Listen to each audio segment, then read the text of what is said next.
The End of Something by Ernest Hemingway. In the old days, Horton's Bay was a lumbering town. No one who lived in it was out of sound of the big saws in the mill by the lake. Then one year, there were no more logs to make lumber. The lumber schooners came into the bay and were loaded with the cut of the mill that stood stacked in the yard. All the piles of lumber were carried away. The big mill building all its machinery that was removable taken out and hoisted on board one of the schooners by the men who had worked in the mill.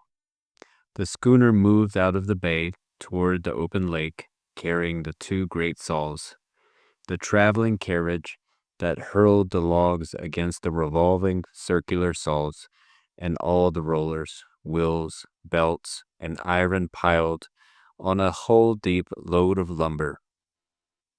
Its open hold covered with canvas and lashed tight. The sails of the schooner filled and it moved out into the open lake, carrying with it everything that had been made the mill a mill and Horton's Bay a town. The one-story bunkhouses, the eating house, the company store, the mill offices, and the big mill itself stood deserted in the acres of sawdust that covered the swampy meadow by the shore of the bay. 10 years later, there was nothing of the mill left except the broken white limestone of its foundation showing through the swampy second growth as Nick and Marjorie rowed along the shore. They were trolling along the edge of the channel bank where the bottom dropped off suddenly from sandy shallows to 12 feet of dark water. They were trolling on their way to the point to set night lines for rainbow trout. "There's our old ruin, Nick," Marjorie said. Nick, rowing, looked at the white stone and the trees. "There it is," he said. "Can you remember when it was a mill?" Marjorie asked. "I can just remember," Nick said. "It seemed more like a castle," Marjorie said. Nick said nothing. They rowed on out of sight of the mill, following the shoreline. Then Nick cut across the bay. "They aren't striking," he said. "No," Maroni said. She was intent on the rod all the time they trolled, even when she talked. She loved the fish. She loved to fish with Nick. Close beside the boat, a big trout broke the surface of the water. Nick pulled hard on one oar so the boat would turn and the bait spinning far behind would pass where the trout was feeding. As the trout's back came up out of the water, the minnows jumped wildly. They sprinkled the surface like a handful of shot thrown into the water. Another trout broke water, feeding on the other side of the boat. "They're feeding," Marjorie said. "They won't strike," Nick said. He rowed the boat around to troll past both the feeding fish, then headed in for the point. Marjorie did not reel in until the boat touched the shore. They pulled the boat up to the beach, and Nick lifted out a pail of live perch. The perch swam in the water in the pail.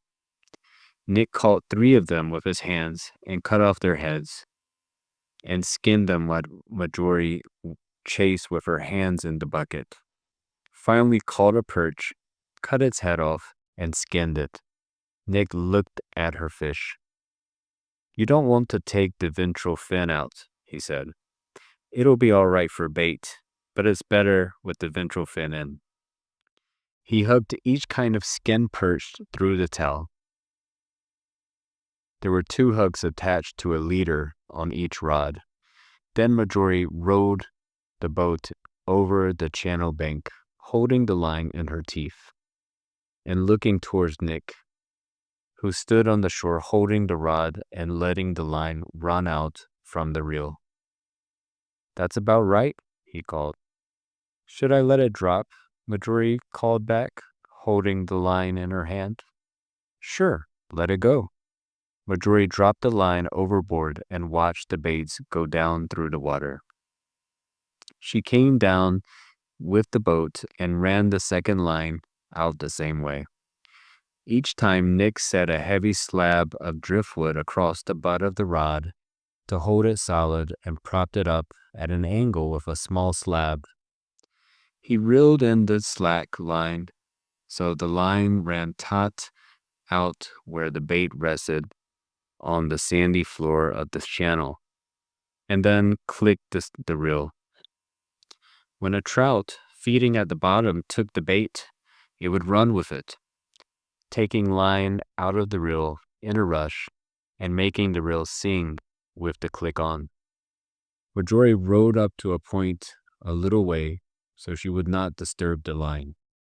She pulled hard on the oars, and the boat went way up the beach. Little waves came in with it. Marjorie stepped out of the boat, and Nick pulled the boat high up the beach. "What's the matter, Nick?" Marjorie asked. "I don't know," Nick said, getting wood for a fire. They made a fire with driftwood. Marjorie went to the boat and brought a blanket. The evening breeze blew the smoke toward the point, so Marjorie spread the blanket out between the fire and the lake. Marjorie sat on the blanket with her back to the fire and waited for Nick. He came over and sat beside her on the blanket. In the back of them was the close second-grade timber of the point, and in front was the bay with the mouth of Horton's Creek. It was not quite dark. The firelight was as far as the water. They could both see the steel rods at an angle over the dark water. The fire glinted on the reels. Marjorie unpacked a basket of supper. "I don't feel like eating," said Nick. "Come on and eat, Nick." "All right." They ate without talking and watched the two rods and the fire light in the water. "There's going to be a moon tonight," said Nick. He looked across the bay to the hills that were beginning to sharpen against the sky. Beyond the hills, he knew the moon was coming up. "I know it," Marjorie said happily. "You know everything," Nick said. "Oh, Nick, please cut it out. Please don't be that way." "I can't help it," Nick said. "You do. You know everything. That's the trouble. You know you do." Marjorie didn't say anything. "I've taught you everything. You know you do. Why don't you know anyway?" "Oh, shut up," Marjorie said. "There comes the moon." They sat on the blanket without touching each other and watched the moon rise. "You don't have to talk silly," Marjorie said. "What's really the matter?" "I don't know." "Of course you know." "No, I don't." "Go on and say it." Nick looked at the moon coming up above the hills. "It isn't fun anymore." He was afraid to look at Marjorie. Then he looked at her. She sat there with her back towards him. He looked at her back. "It isn't fun anymore. Not any of it." She didn't say anything. He went on. "I feel as though everything was gone to hell inside of me." "I don't know, Marge. I don't know what to say." He looked on her back. "Isn't love any fun?" Marjorie said. "No," Nick said. Marjorie stood up. Nick sat there with his head in his hands. "I'm going to take the boat," Marjorie called to him. "You can walk back around the point." "All right," Nick said. "I'll push the boat off for you."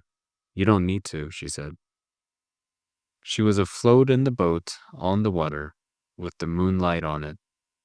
Nick went back and lay down his face in the blanket by the fire. He could hear Marjorie rowing on the water. He lay there for a long time.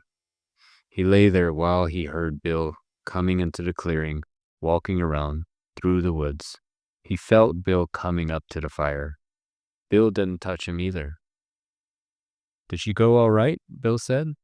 "Yes," Nick said, lying his face on the blanket. Have a scene? No, there wasn't any scene. How do you feel? Oh, go away, Bill. Go away for a while. Bill selected a sandwich from the lunch basket and walked over to have a look at the rods.